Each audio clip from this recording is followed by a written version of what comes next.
Welcome to PBI Live. I'm Suzanne O'Keefe, Communications Director of the Public Banking Institute.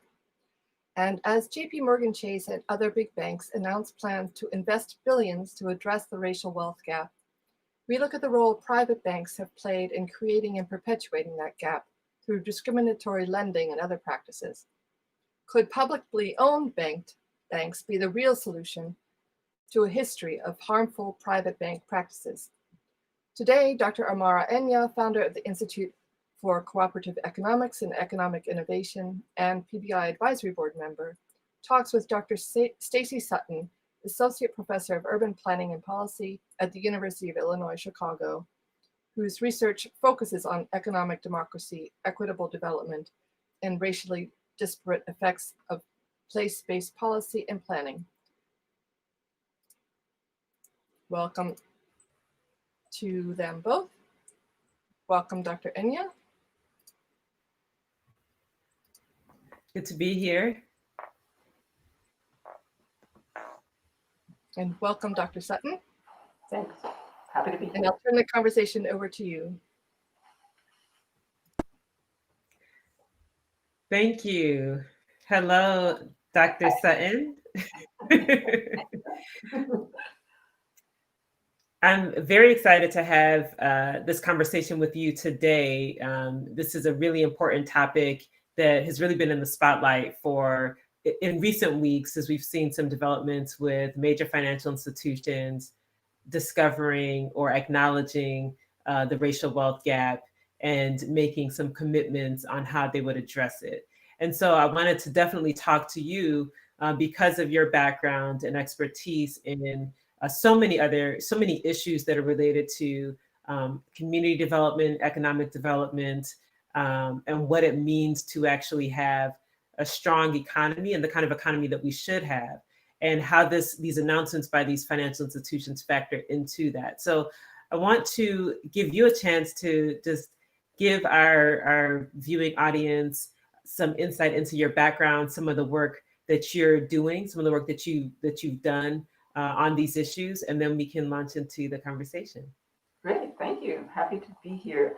So in terms of my background, I currently teach at UIC in urban planning and policy, and I designed a course around the solidarity economy. And part of that, it was a response to kind of conventional economic development and the policies and practices that we see across cities, right? And in very few cities do we see support for kind of alternative arrangements, I say alternative with quotes because they could be quite mainstream. And so by that, I mean, I'm really trying to get graduate students in urban planning and policy to think about cooperative ownership, to think about both municipal banks, but municipal businesses, to think about community land trusts, right? To really go back to the early thinking around what economic development could be or should be in terms of a collective good,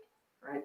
Rather than individual as a person or individual firm kind of maximizing profit. So that's much of what I do in terms of my teaching and scholarship. I mean, I do work around cooperatives and the role of municipal government supporting them. And I work a lot with small businesses, conventional small businesses, and the role of small businesses in neighborhood change. Can you talk a little bit about some of the findings in your research work? What are some of the things that you can point to that speak to some of the challenges that you've seen in communities as you're looking at these alternative models and trying to implement better models than what we have? Can you pull out some of the biggest challenges that you've seen existing in communities, particularly in cities? And then what are some of the most promising things that have come out of your research so far? Sure. I guess if we're talking about cooperatives, right? And I'll start there in terms of talking about worker-owned cooperatives. And for those who are not familiar, what I'm saying is these are businesses, for-profit enterprises, whereby the workers are also the owners, right? They own their labor. And so any surplus that gets produced by that enterprise is divided equitably among the worker owners. Yeah?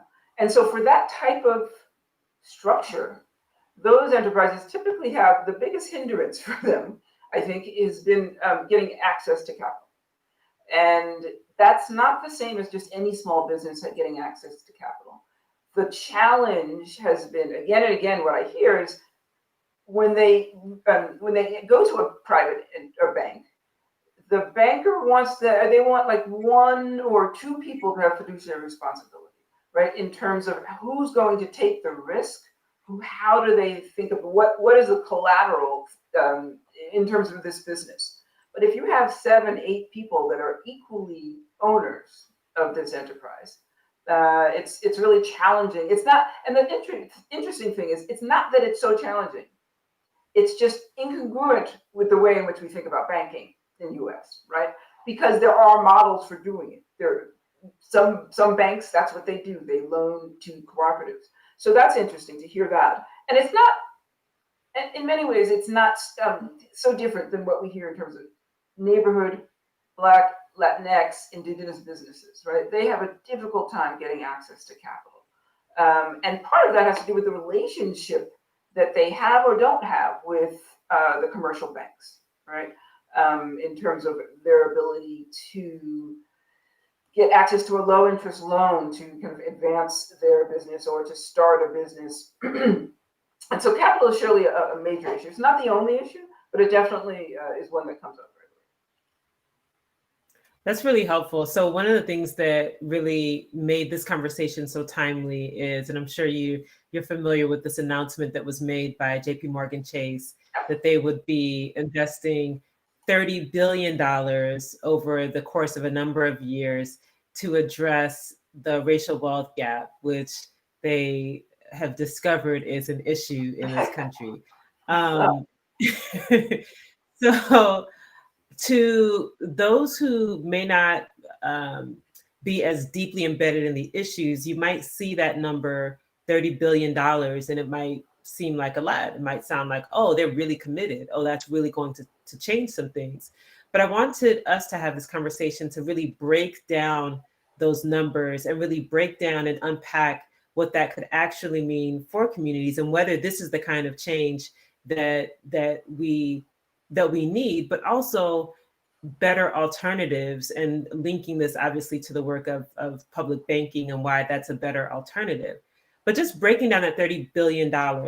Now, specific to Chicago, for those who are watching from Chicago, they made a separate commitment. So the $30 billion was across JPMorgan Chase's overall operations.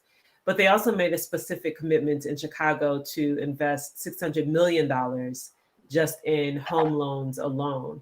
And that I guess, concession, if you will, came on the heels of some pretty sustained activism by individuals in the community who wanted to hold JPMorgan Chase accountable for the disparity in their lending practices. So the first thing that I want us to talk about is what that disparity looks like. And just from your knowledge of JPMorgan Chase, and they're not alone in this, right? So there are other major financial institutions that are also have been in hot water before. So I want to give context to talk about some of your understanding of the lending disparity by these major financial institutions into particularly communities of color and especially Black and Latino communities. Yeah, I mean, this is a historical problem. Yeah, I mean, it's interesting that, and one has to ask why now? Because I know you were being facetious in saying, well, they just learned that there's this gap. The gap has been there since we stepped foot on this land begrudgingly. And so, as you said, this $30 billion sounds like a big number. And it is a big number, right? It's a large number. But if you really think about the amount that all of the commercial institutions have had to pay because of historical discrimination, right? Millions upon millions upon millions. I'm sure it's up to billions. I mean, just recently, banks were sued and have to pay because of the PPP loans, right? And the discrimination there. It's hard to quantify how much they have to pay. So I can speak to things like the $55 million settlement that the bank has to pay because of those allegations that there was discrimination mortgage lending, right? Or $200 million that another bank has to pay. So we can go on, and so the numbers add up quickly. The thing that I really want us to think about is when you take that $30 billion and you really think where they're putting this money. They're putting it in, or they purport to be putting it in Black and Latinx communities, but they're putting it in as a loan.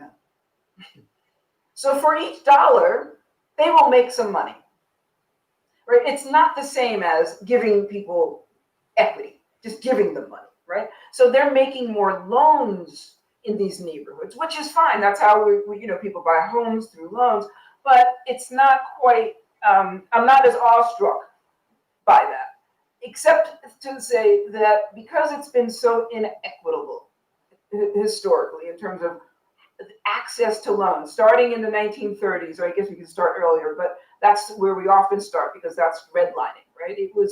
That was sanctioned by the federal government, and then kind of exacerbated by private enterprise, in which 236 cities were redlined. And I'm sure the viewers know what that means, but for those who don't, it's essentially looking at the map of a city and determining where you're going to invest and where you're going to withhold investments.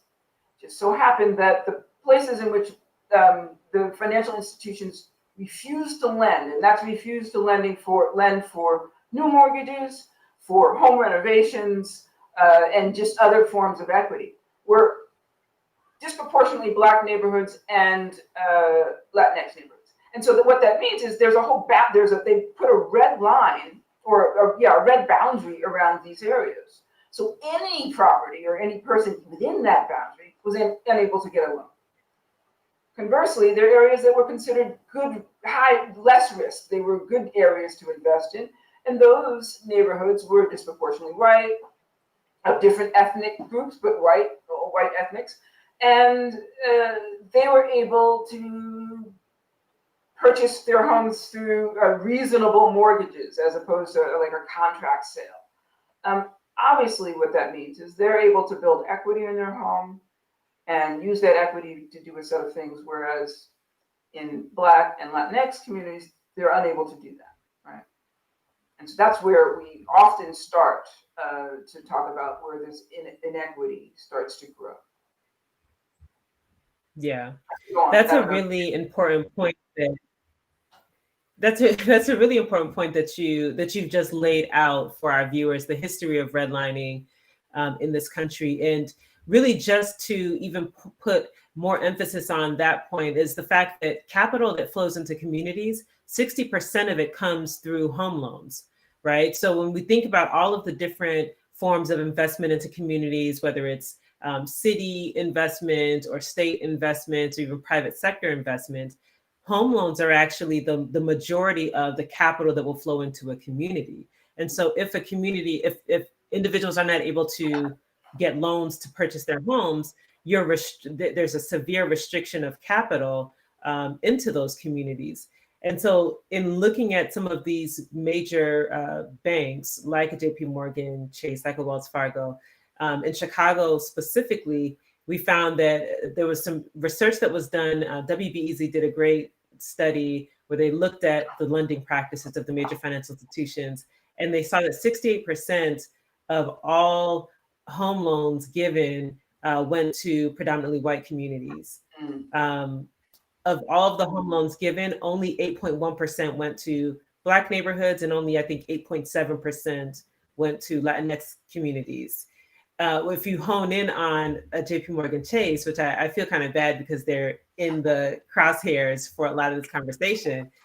However, their history is, I think, warrants it. They did get their start, and they were involved in the transatlantic slave trade. They actually used slaves as collateral back in their earlier years, something that they more recently, over the last a few years ago, admitted and I guess apologized for. But we have to think about how their wealth was generated, right?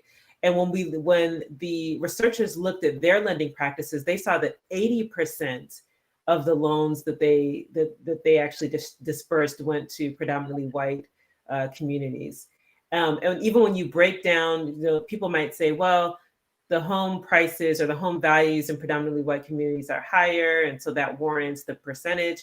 But actually, when it was broken down by the value of the home and just the sheer number of loans, the vast majority was going to predominantly white communities. And in fact, they lent more to one neighborhood in Chicago, Lincoln Park neighborhood, than all of Chicago's Black neighborhoods combined.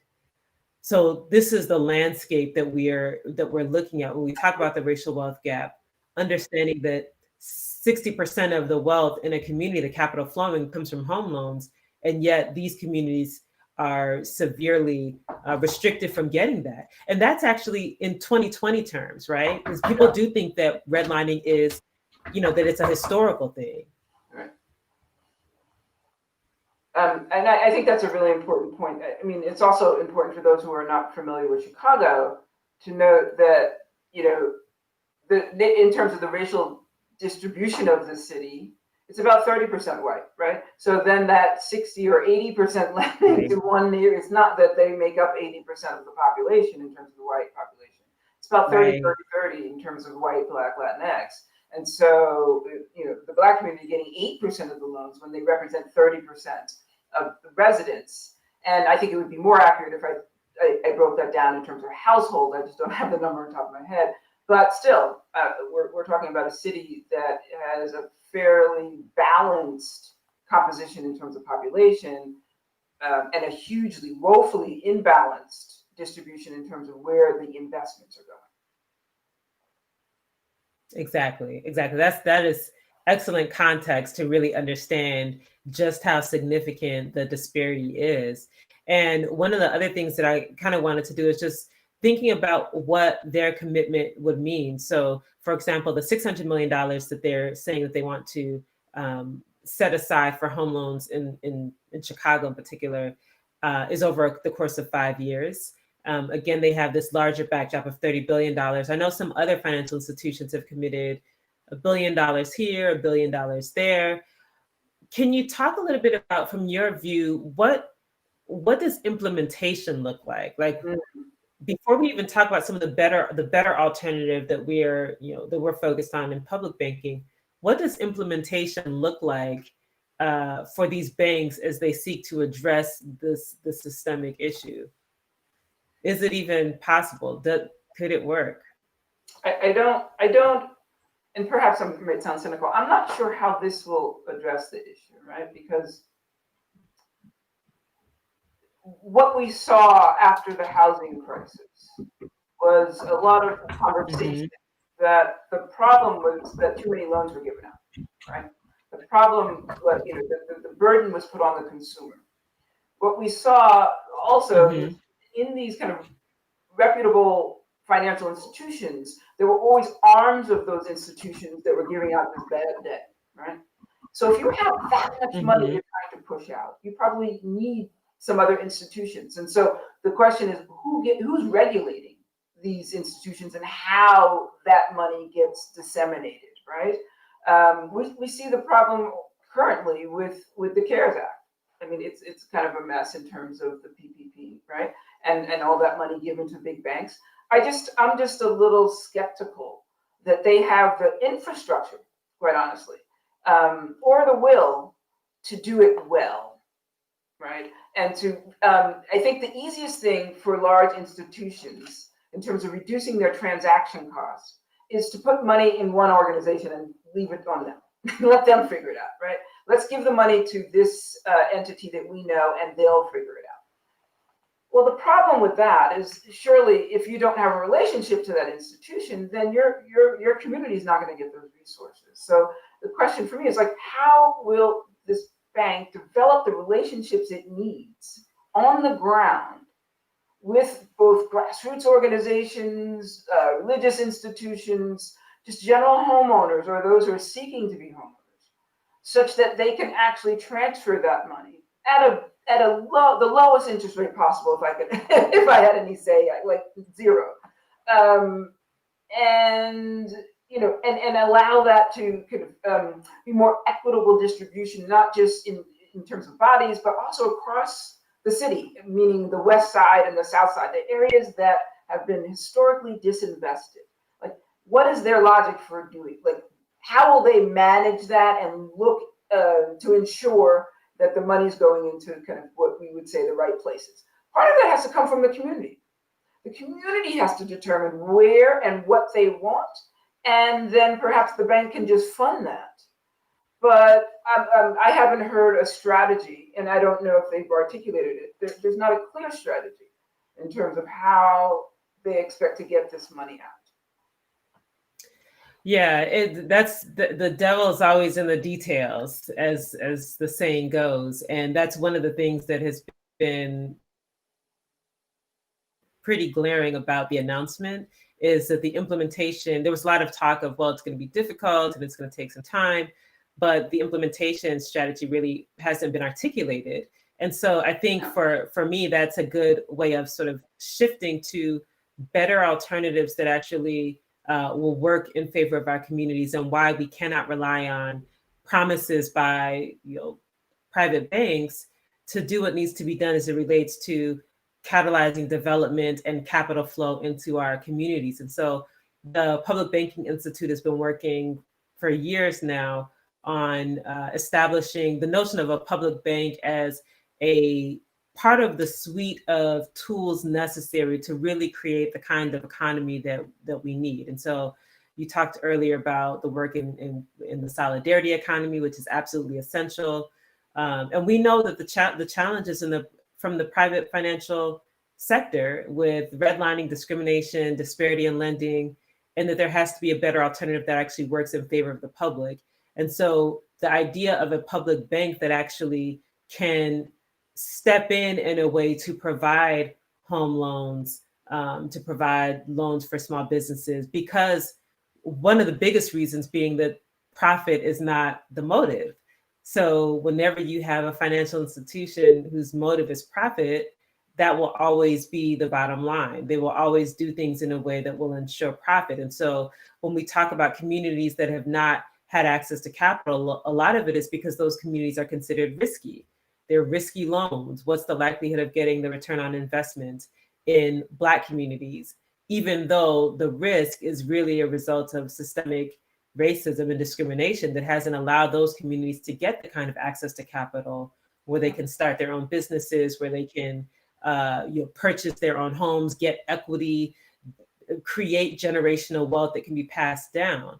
And so when profit is the motive, you're almost always going to have a conflict with what's in the best interest of creating strong communities, of building wealth, and those sorts of things. And that's where public banking comes in. So can you share a little bit about just that shift in private profit to public good, and why public banking is an alternative that structurally would be better or make more sense for our communities, especially more challenged communities? Yeah, I mean, I think that's exactly the case. I mean, I just spoke about the transaction cost, but so imagine that the private entity was giving the money to another entity, like a public bank. I don't know if that would ever happen, but imagine.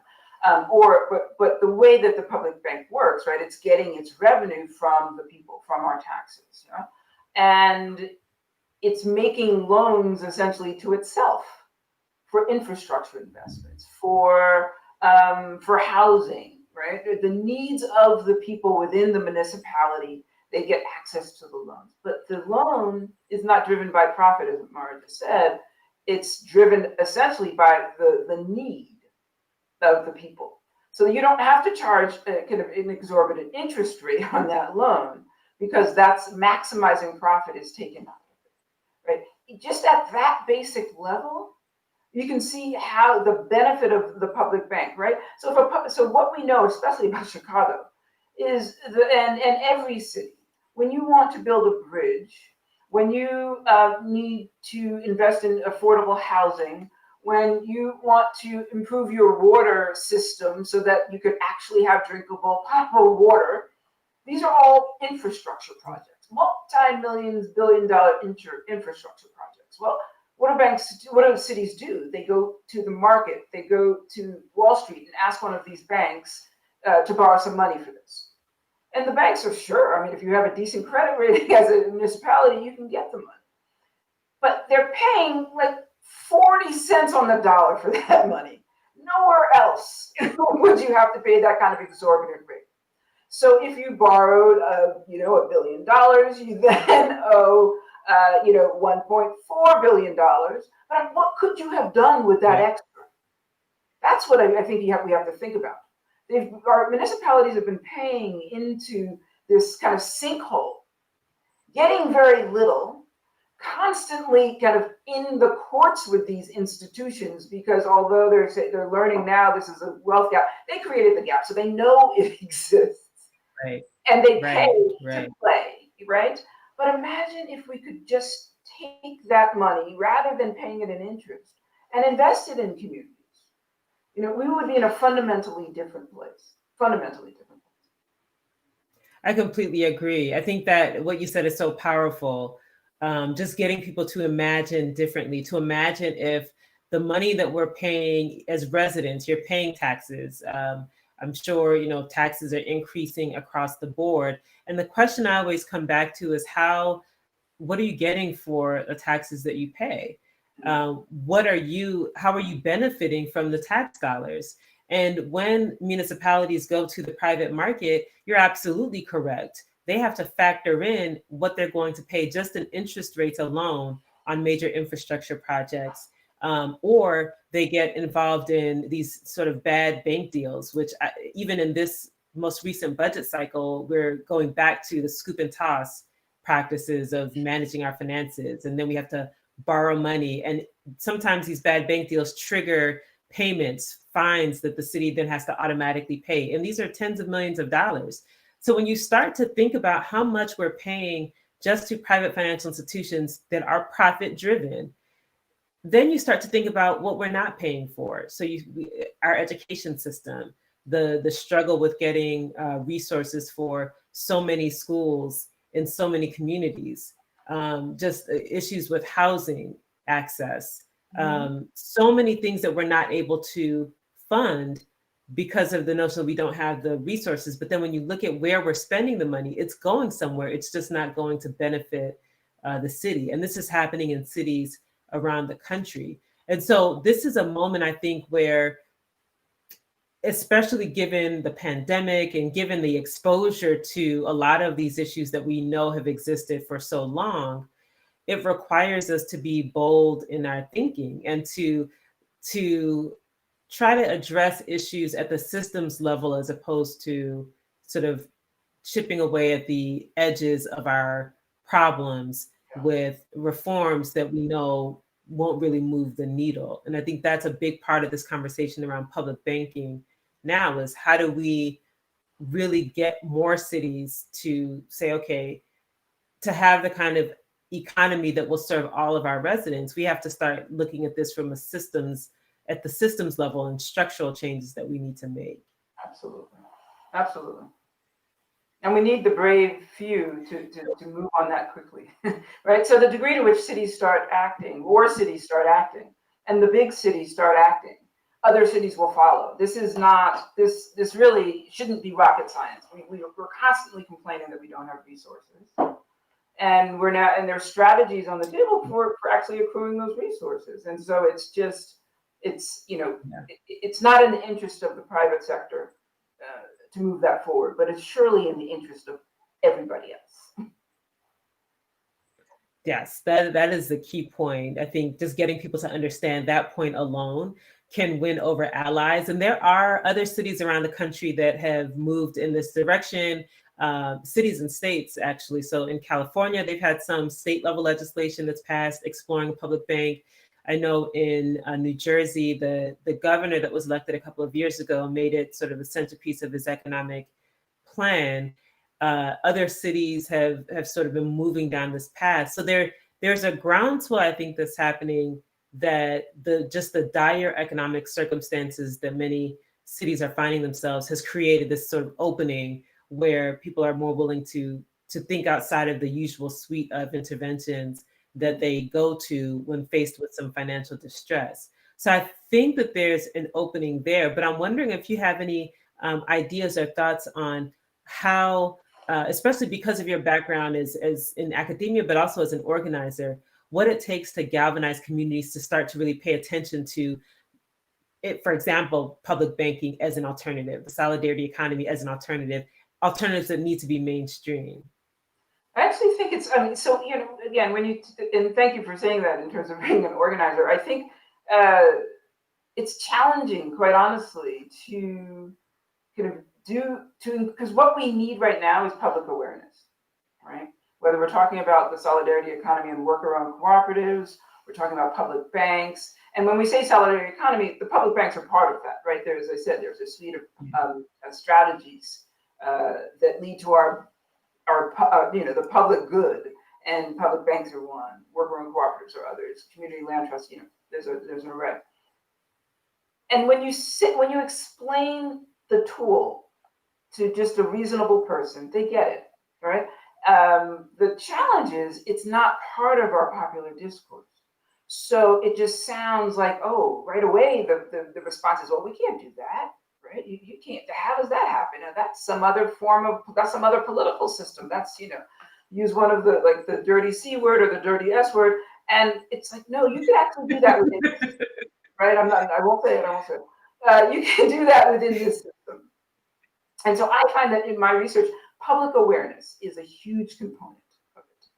But there's also, I would imagine, I haven't done any organizing around public banks per se, but I imagine that for people for whom the bank, they don't have a relationship to even the private banks, right? Their banking at a personal level is done through kind of payday loans, or they're in some type of financial crisis because of predatory lending. I think there's a lot of stigma and a lot of shame and a lot of uncertainty in terms of how the financial system works. And so, again, that goes back to just debunking the myth, right? These are not mythical institutions. We know how they work, and we know why they're making a lot of money. And that's why I started with $30 billion is a lot of money, but they're making interest on all of that. Even if there's bad debt, they're going to walk away with more than they invested, right? Like they're going to walk away with, maybe not more, but they're going to walk away with a significant chunk. This is not altruism.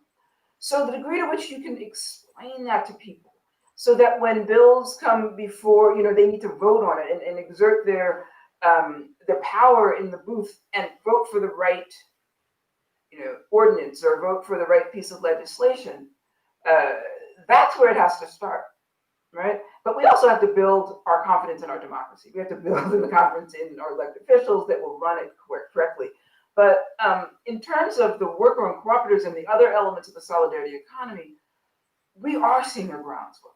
And Amara, you're absolutely right. We're seeing more public banks in different places. So I don't want to minimize that at all. Just in the last few years, we've been seeing this. And the same I would say with worker-owned cooperatives and collective ownership.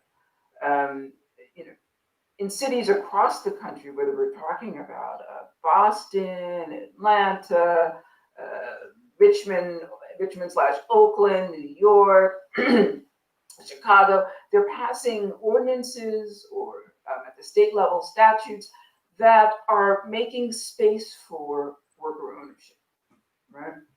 And that, we could perhaps have a whole nother conversation on what that really means.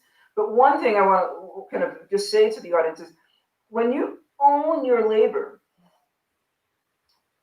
and you're part of this collective democratic decision making,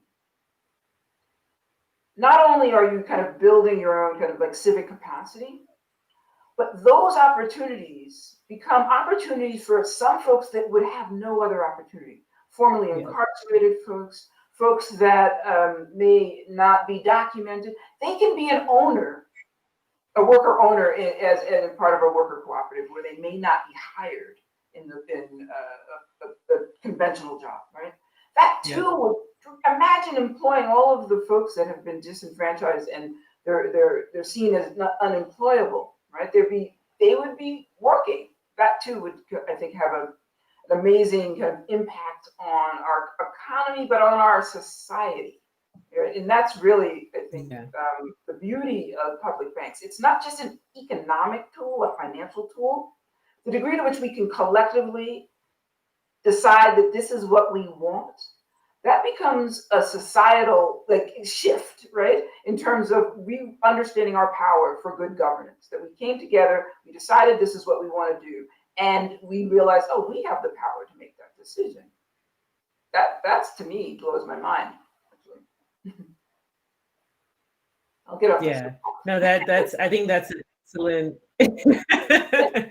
No, you really just made such a powerful point. I think that's a great way to sort of wrap up this conversation. I think everything that you just stated about the collective and really shifting a mindset and shifting our mindset about our relationship to power, our relationship to capital, and the ability to have agency in how we leverage our power, our capital, our labor. That's really the heart of this conversation. So I'm very, very grateful that you were able to join me for this conversation. I knew you were going to have so much to offer and so much to share with our audience. So I mean, it's been an excellent conversation. So I want to really thank you for that. Again, Dr. Stacey Sutton at UIC, the College of Urban Planning and Public Administration, just doing so much great work on the solidarity economy, looking at what creates strong communities, resilient communities, and really exploring better alternatives to our current systems. So it's really been a pleasure to have you join us and the Public Banking Institute for their continued work. So I'm really encouraged and just really excited. And thank you so much for joining me in this conversation. Thank you. Thank you for having me. Yes, just to wrap it up, thank you both. It was an incredibly illuminating, timely, and important conversation, and I am grateful to both of you, Dr. Enyia and Dr. Sutton, and thank you very much. Viewers, please share this conversation with your friends. We invite you to do so, and we will have more PBI live episodes in the future, so please like our page on Facebook and subscribe to us on YouTube. And once again, thank you both. Thank you.